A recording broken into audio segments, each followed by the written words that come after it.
Assalamualaikum warahmatullahi wabarakatuh. Alhamdulillahi rabbil alamin, wassalatu wassalamu ala ashrafil anbiya'i wal mursalin, nabiyyina Muhammadin wa ala alihi wa sahbihi wa man tabi'ahum bi ihsanin ila yaumiddin. Allahumma salli wa sallim wa barik ala sayyidina Muhammadin wa ala alihi wa sahbihi ajma'in, amma ba'du. Di bulan suci Ramadan adalah bulan di mana diturunkannya Al-Quran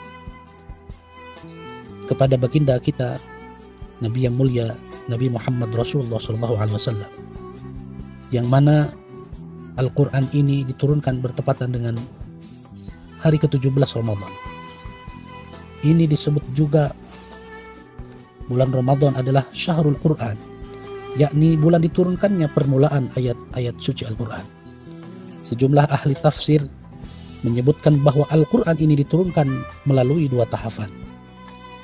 Tahapan yang pertama, Al-Quran diturunkan secara jumlatan wahidatan atau secara keseluruhan dari Lauhil Mahfuz kepada langit yang pertama atau yang disebut Baitul Izzah.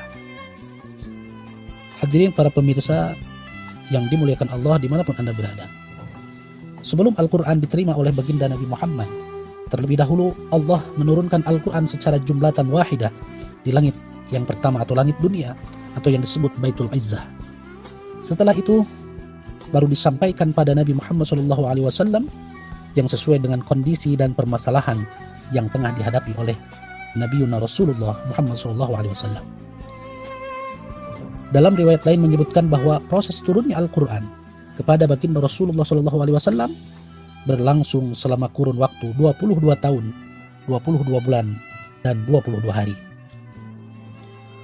Lantas, adakah hikmah diturunkannya Al-Quran kepada kita semua? Oh, tentu saja banyak sekali hikmah ketika Al-Quran diturunkan kepada kita melalui malaikat Jibril kepada baginda Rasulullah Muhammad SAW. Hikmah turunnya Al-Quran ini sebagaimana yang termaktub dalam Al-Quran surah Al-Baqarah ayat 185. Di antara banyaknya hikmah diturunkannya Al-Quran, sekurang-kurangnya ada 4 yang harus kita ketahui bersama. Yang pertama adalah hikmah diturunkannya Al-Quran sebagai petunjuk bagi umat manusia dalam menjalani kehidupan di dunia maupun di akhirat agar tidak tersesat. Kemudian yang kedua, sebagai pembeda antara hak dan yang batil. Hikmah yang ketiga adalah menjadi obat bagi sekalian manusia, bahwa dalam waktu-waktu tertentu terkadang manusia sering merasa tidak nyaman dalam hidupnya, baik secara zahir maupun batin. Ketidaknyamanannya itu membutuhkan pengobatan sesuai dengan penyakitnya. Al-Quran di sini memberikan solusi. Al-Quran diturunkan oleh Allah untuk menjadi obat bagi manusia yang merasa dalam hidupnya mengalami ketidaknyamanan. Allah Subhanahu wa taala berfirman, A'udzubillahi minasyaitonir rajim. Wa nunazzilu minal Qur'ani ma huwa syifaa'un wa rahmatul lil mu'minin. Dan kami turunkan dari Al-Quran suatu yang menjadi penawar, wa rahmatul lil mu'minin, dan rahmat untuk sekalian orang-orang yang beriman. Wa la yazir dhalimina illa khasara. Dan Al-Quran itu tidaklah menambah kepada orang-orang yang zalim selain daripada kerugian. Quran surah Al-Isra ayat 82.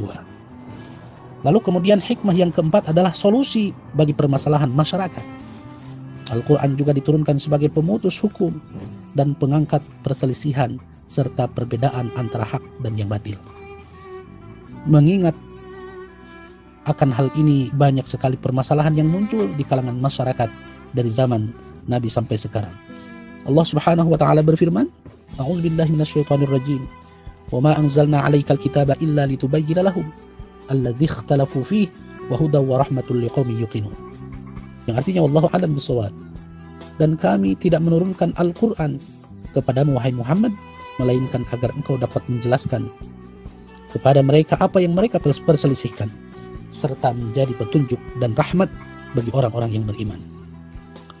Al-Quran surah An-Nahl ayat 64. Inilah kitab Al-Quran yang diturunkan kepada baginda yang mulia Nabi Muhammad SAW sebagai mukjizat serta petunjuk dan pedoman hidup bagi umat Nabi Muhammad agar tidak tersesat di dunia maupun di akhirat.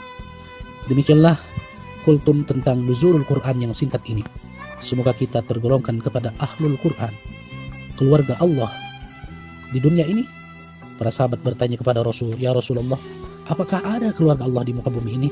Rasulullah menjawab, keluarga Allah di muka bumi ini adalah alladzina yaqra'una al-Quran, orang-orang yang gemar membaca Al-Quran, baik secara harfiah maupun secara hakikiah.